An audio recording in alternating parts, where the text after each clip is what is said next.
Hoy cumpleaños Andrés Manuel López Obrador, el luchador social más importante de los últimos años que vino a revolucionar la política mexicana del siglo XXI. Nacido en Tepetitán, Macuspana, Tabasco, el 13 de noviembre de 1953, en el seno de una familia humilde, el presidente narraba en las mañaneras cómo fue su infancia en el clima tropical del sureste mexicano, que lo obligaba a andar descalzo, no porque no tuviera zapatos, sino porque el calor era insoportable y nadie podía traerlos puestos por mucho tiempo.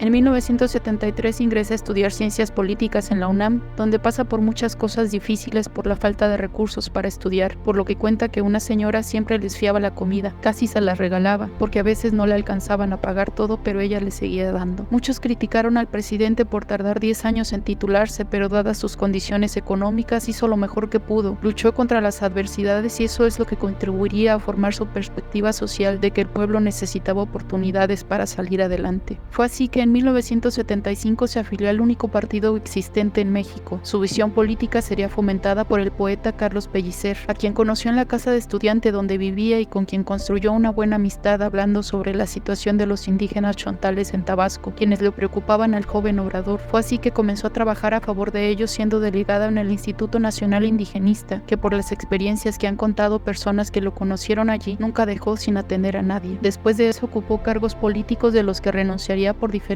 con los otros militantes, quienes lo acusaban de sembrar ideas socialistas en la población. Siendo jefe de gobierno del entonces Distrito Federal, fundó la Universidad Autónoma de la Ciudad de México. Construyó preparatorias y un hospital de especialidades en la delegación que más problemas de delincuencia tenía en el entonces Distrito Federal. Con esas acciones redujo la delincuencia en un 28%. Él sabía que las necesidades básicas de las personas tenían que ser atendidas para que no se vieran en la desesperación de conseguir lo mínimo por otros medios. En 2006, el candidato del PAN fecal le robaba la presidencia de la República mediante fraude electoral. Sin embargo, AMLO nunca dejó de movilizarse y aun cuando no pudo realizar todo lo que tenía en mente para ayudar al pueblo, buscó hacerlo por otros medios independientes. Por ejemplo, llevó un plan para apaciguar la migración de Sudamérica a Estados Unidos a la embajada de ese país en México. Presentó la propuesta que el gobierno mexicano y estadounidense, en lugar de invertir en policía migrante, destinaran ese recurso para crear empleos en Salvador, Ecuador, Honduras y Guatemala. Sin embargo, no fue escuchado, pero eso no lo detuvo. Continuó viajando por México para mapear todas las necesidades de las personas en las diferentes regiones del país, y eso fue lo que le permitió estructurar su proyecto alternativo de nación para saber qué programas crear, en qué regiones y a qué programas darles prioridad.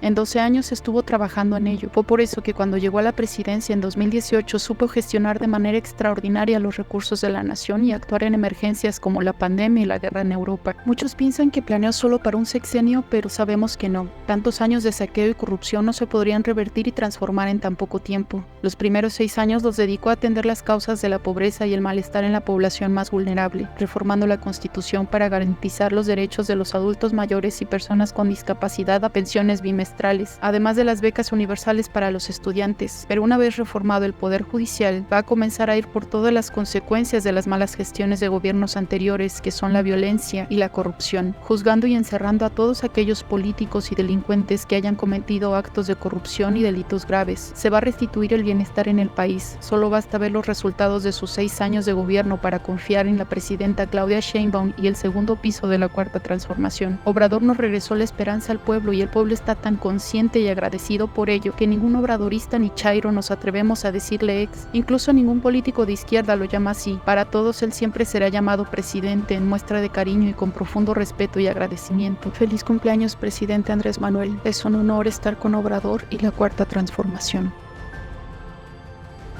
Ustedes me van a juzgar, pero no olviden que todavía falta que a ustedes y a mí nos juzgue la historia. Viva la dignidad, viva México.